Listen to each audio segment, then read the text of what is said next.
Hey everyone, welcome to GMGenie, the channel that gives you the tips and techniques to take your game mastering game out of the box and off the rails. We all brainstorm as part of our campaigns, like here's the stuff we want to happen in the campaign, but we don't always treat that step like it's actually important. We treat it like it's some kind of an early thing you have to do before you move on to real writing. The point of today's video is to not rush through brainstorming, but to treat it as one of your main writing tools, a tool that if you use it well, will move you toward having a good campaign. The ancient philosopher Aristotle actually considered brainstorming to be one of the canonical writing tools that you need to know. I have a whole playlist for learning those 5 tools. I'll put the link at the end, but for now, let's dive into GMGenie's 4 tips for better brainstorming.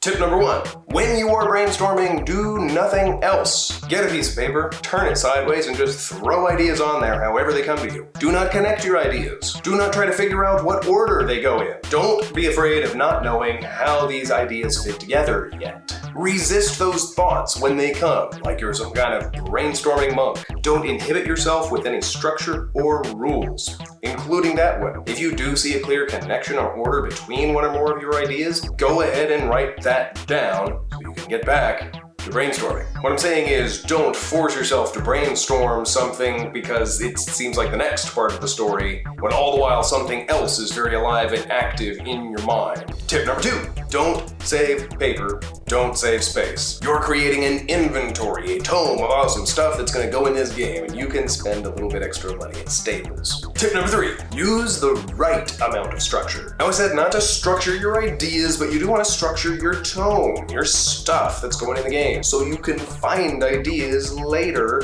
and expand them. You want your pile of ideas to be navigable. You're not building the house, you're organizing the building materials so you can build the house. I've actually developed a couple of tools for doing specifically this. Each one has its own video. You can check it out in the description or at the end.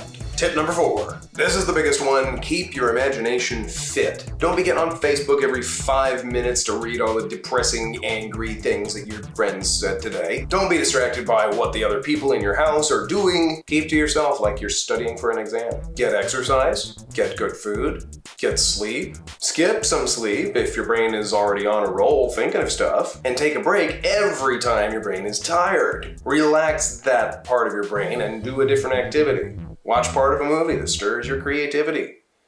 Sometimes bad movies are the best for that, you know, the kind with a juicy concept and not very good writing.